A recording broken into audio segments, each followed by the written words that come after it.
I'll tell you what I do know. We got to Ronda Rousey and Liv Morgan next, and I'm thinking, okay.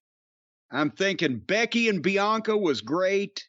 I'm thinking Miz and Logan Paul exceeded expectations. I'm thinking Lashley and Theory was good what they did, just not for poor Theory. I'm thinking the Mysterios was better than we thought it was going to be. And McAfee and Corbin, well, that exceeded expectations on a celebrity match. And then we've already talked about the Usos and the Party Profits. So I figured this could be the stinker. But they kept it short.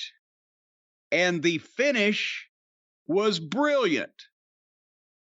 So besides the fact that they tried to have a match where you were made to believe that Liv Morgan could hang with the girl who was at one point legitimately the baddest woman on the planet. When they came out, Ronda Rousey is neither, as we've mentioned before, as over nor as excited to be there as she once was. And you can feel that. And Liv Morgan comes out. I know they're trying to push her, but the fucking belt is as big as she is. Did you see that? It was like she was straining to get to the ring with that thing on her. So it looked like a girl from reform school beating up a Girl Scout. And, so besides the finish, I kind of zoned out. But in the finish, Rousey gets a triangle armbar on Liv Morgan. And there was referee Rudy Charles from TNA, my old friend Rudy.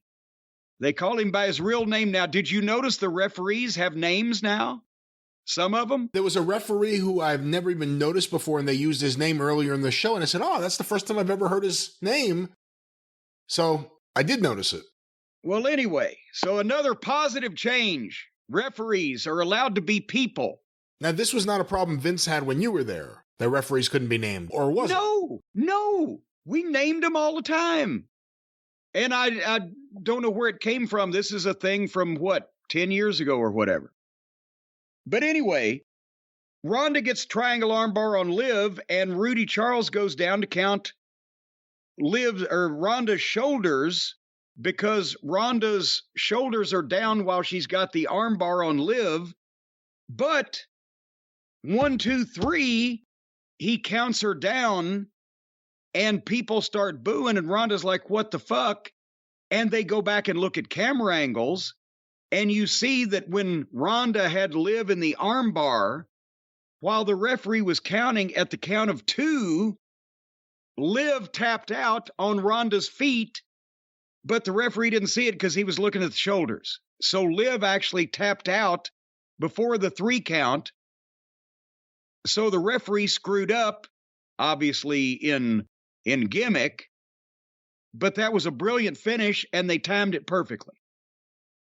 So, because of that, Ronda decided to fucking jump Liv and put the fucking armbar back on her, and when the referee tried to separate him, then she grabbed Rudy Charles and put the fucking armbar on him, and has apparently switched full-fledged heel because, why wouldn't she? Because that's where she's more natural, and I think that's the way the people are leaning to begin with. After the initial, yay, there's Ronda Rousey, then she's not the belle of the ball with the fans that she once was, right? So maybe this is going in the right direction. Yeah, plus Becky turned face. It makes sense they have Ronda turn heel the same night. Keep the baby faces in heel locker rooms even, I guess.